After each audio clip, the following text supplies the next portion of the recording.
gamam, tak tahu nak cakap. Tak tahu nak cakap.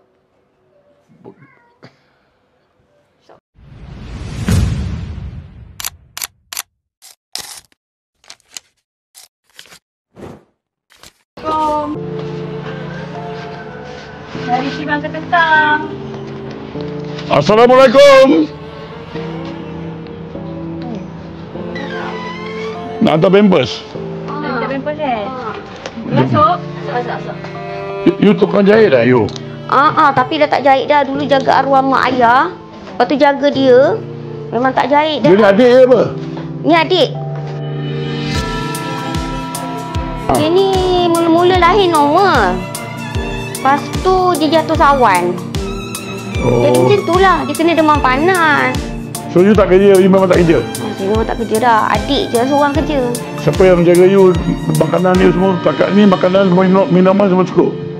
Adik saya lah beli. Saya pun ada juga beli. Berapa tertunggak? Berapa tertunggak? Banyak. Berapa ribu? Malu nak cakap. Berapa? Saya nak cakap macam mana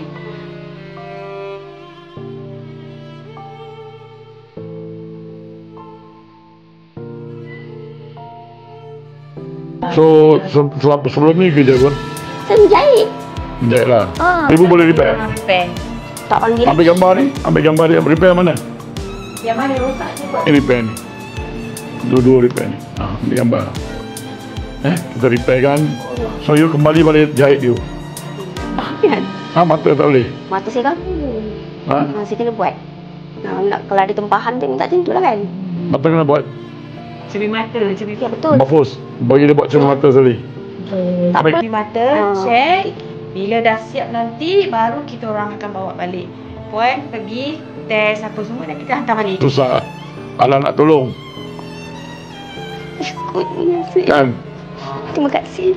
Allah nak tolong bukan saya. Saya pun hari ni tak sibuk. Sampai saya tak sibuk. Kalau sibuk saya tak mari.